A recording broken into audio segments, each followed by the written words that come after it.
Hey guys, Mr. Yaisley here. Let's move on to the next section of the notes. So for this next section, we're going to be talking all about dealing with linear equations with fractions, which can make it look really confusing and difficult to work with. But in order to make it a little simpler, I think it sometimes is easier just to get rid of the fractions, and we have a process for doing this. And so we're going to get rid of all of our fractions by multiplying. So we're going to multiply, all right, every term in the entire equation by the common denominator. Now remember, common denominator means that we're looking for a number that all those numbers go evenly into. So all numbers have to go evenly into that number. So it may be one of the numbers that's already listed in a denominator, or it may be one that's a little bit bigger than all of those numbers, but it's never going to be smaller than all of those numbers. It always has to be at least as big as one of the numbers, or it has to be bigger than all of the numbers in the denominators. All right, so I think it's hard to kind of explain without seeing it in motion. So let's go ahead and let's jump into example A, and let's take a look at what that is. So example A says 1 over 10, or 1/10, is equal to x over 6 plus 3/5. All right? So there's a lot of fractions going on there, and I don't like fractions, especially when it comes to solving, so I want to get rid of them. So what I'm going to do is I'm going to look at all of the denominators I see of every term. So I see a 10 here, a 6 here, and a 5 here. And what I need to determine is there a number that all three of those go into? 10 has to go into it evenly, 6 has to go into it evenly, and 5 has to go into it evenly. Well, the first number I can come up with is 30. So I'm going to use that number, and I'm going to multiply every one of these terms by 30. So I'm going to multiply this by 30, and I'm going to multiply this by 30, and I'm going to multiply this by 30. Now at this point, if you know cross simplification and when it comes to multiplying fractions, you could do that. I'm going to go ahead and multiply those all the way out and then simplify them and show you what it looks like. So really what I have is 30 times 1 over 10, or 30 over 1 times 1 over 10. So 30 times 1 is 30, and 1 times 10 is 10. So there's my fraction right there, is equal to 30 times x and 1 times 6, so 6. All right, and then 30 times 3, so plus 30 times 3 is 90, and then 5 times 1. So I just did our normal multiplication of fractions, which is you multiply the numerator times the numerator and denominator times the denominator. And that's all I did at this juncture. So I still have fractions, but what I should end up with is fractions that reduce down to whole numbers. So let's take a look and see if that happened. So 30 divided by 10, well, that reduces down to 3, which is equal to 30x divided by 6. So I'm going to divide the numbers and then just bring the x down. 30 divided by 6 is 5, and then bring the x down. And then last one, plus 90 divided by 5, that is 1, and then bring the 4 across, 18. So 18. So 3 equals 5x plus 18. Well, now I've gotten rid of the fractions, so it's a little bit simpler looking. So I should be able at this point to now go into my two-step equations and do my to, do, and undo. So when I look at this, first thing, where is the variable and what's being done to it? So I see the variable on the right side, and the first thing I see is it's being multiplied by 5. Then I see they're adding 18 to it. So I'm going to go ahead and crisscross, and I'm going to do the opposite. So instead of adding 18, I'm going to subtract 18. And instead of multiplying by 5, I'm going to divide by 5. All right, so let's take a look and see how that turns out. So I'm going to split my equation right here. The first thing I'm going to do is, according to step 1, subtract 18 from both sides, because whatever I do to one side, I got to do to the other. That causes this to disappear, or cancel out, and leaves me with 5x on the right side. 3 minus 18 is negative 15. Then I need to divide by 5 and divide by 5. Again, these cancel out as we've learned, so I'm left with x on the right side, and then 15 divided by 5 is 3, and a negative divided by a positive is a negative. So I end up with x equals negative 3. And if I plug that in, that should work out. Negative 3 over 6 would be negative 3/6 or negative 1/2. I would then have to convert denominators to have all like denominators, but what I'm just going to tell you for sake of time is that it does work out. So a final answer is x equals negative 3.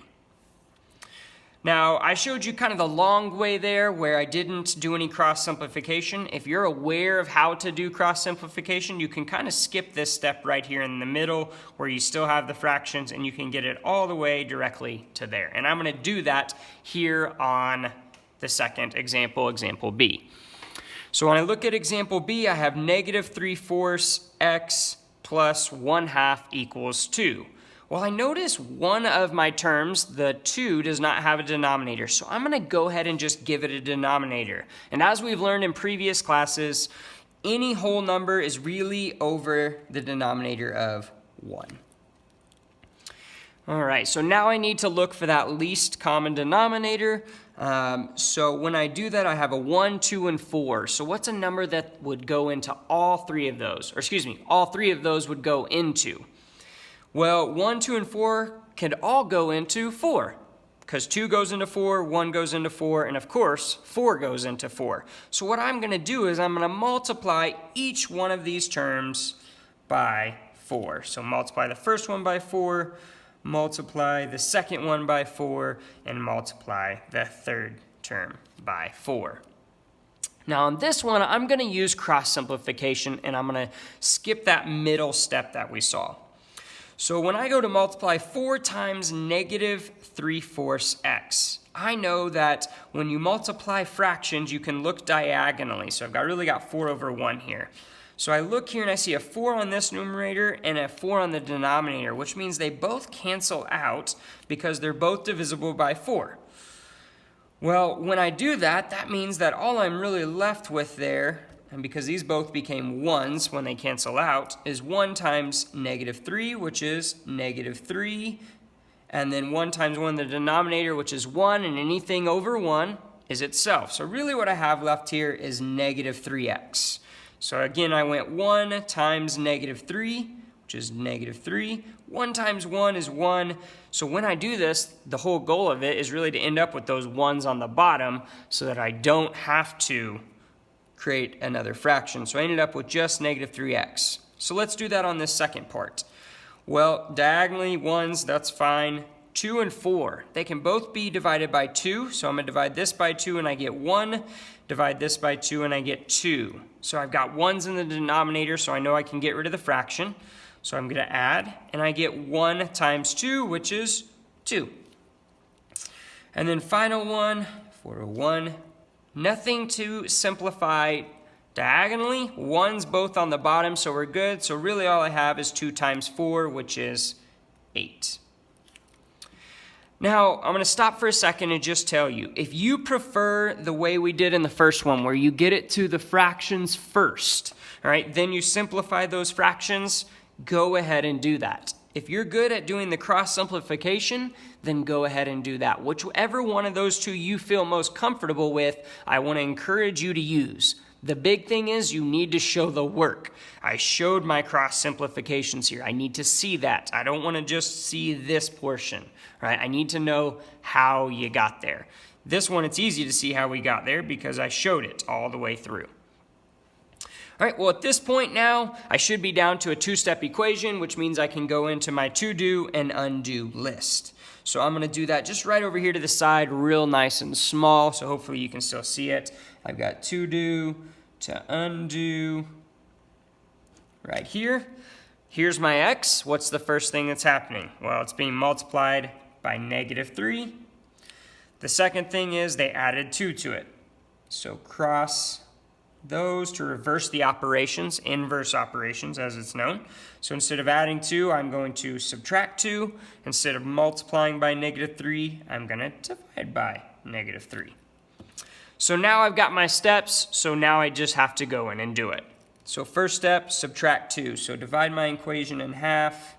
The first thing I'm going to do is subtract 2 from both sides. And again, don't forget to line your numbers up the way you need to make them easy to see.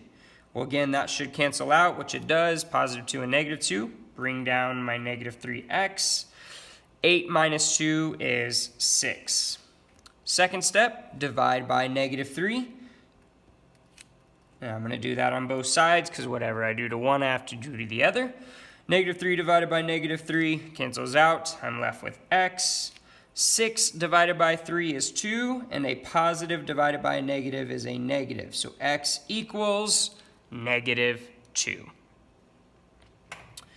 So that's our process with fractions. I would encourage you, try example C on your own. See how it goes for you, all right? Then unpause the video and check your answer against mine. All right, well, I'm gonna go ahead and look at these fractions all around. So I need to get rid of those fractions, or I want to get rid of those fractions. I see that I have 2, 3, and 6. Well, I know all of those numbers go evenly into 6. So I'm gonna go ahead and multiply this by 6, multiply this by 6, and multiply this by 6. All right, well, I'm not great at the cross simplification, so I'm gonna go ahead and just multiply these all the way across. So 6 times 5 is 30 over 6x, plus 1 times 6 is 6 over 3 equals -1 times 6 is 6 over 2. So now I should end up with fractions that easily reduce down. Well, 30 divided by 6 is 5x, plus 6 divided by 3 is 2, and equals -6 divided by 2 is 3. So I should end up with an easily distinguishable equation now that's a little easier to look at. Well, I've got that. So at this point now I'm going to do my to do and my undo. So to do and undo. So what's happening to my variable? All right, so first things first, my variable I see, they multiplied it by 5, then they added 2. Well, I'm going to flip that order, inverse operations. Instead of adding 2, I'm going to subtract 2. Instead of multiplying by 5, I'm going to divide by 5. All right, so there we go. First step, I'm going to split my equation all the way down, and I'm going to say, all right, subtract 2 and subtract 2. Those cancel. I'm left with 5x equals -3 minus 2 is -5. Then I need to divide by 5, divide by 5. Well, those cancel, so I got x equals 5 divided by 5 is 1. A negative divided by a positive is a negative. So x equals -1. All right, well, again, if you're really good at working with fractions, you could do a few other ways, but I think this seems to be the way that registers with most people.